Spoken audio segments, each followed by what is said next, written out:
כשחברת ביטוח דוחה תביעה לאובדן כושר עבודה, ההמלצה שלי היא לא להתחיל להתכתב איתה, כי זה בסך הכל מצב שחברת הביטוח משפרת את העמדה שלה ויכולה להעלות עוד טענות. ההמלצה שלי היא באמת להתייעץ עם עורך דין ולשקול אפשרות של פנייה לבית משפט.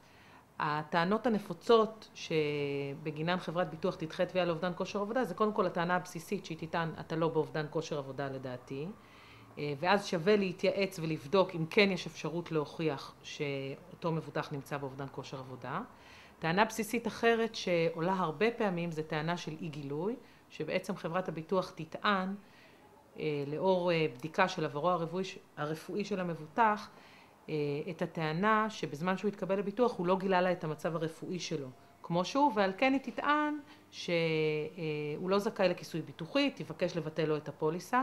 גם במקרה כזה אני ממליצה בחום לפנות לייעוץ משפטי, כי ברוב הפעמים יש מה לטעון מול אותה טענת אי גילוי שמעלה המבטחת. בדרך כלל טענת אי הגילוי זה טענה כזו שהמבטחת טוענת לצורך שיטת מצליח. הרבה פעמים זה עובד ואנשים נרתעים, לא מעוניינים להיכנס להוצאות, להליכים משפטיים, אבל בדרך כלל יש מה לעשות גם עם טענה כזאת, שיכולה לפעמים להתבסס על באמת אי גילוי אפילו חמור של מחלות כרוניות, אבל אני כן ממליצה לפנות ולהתייעץ. אם יש עילה לפנות לבית משפט, ואם לא, אז לשקול לוותר.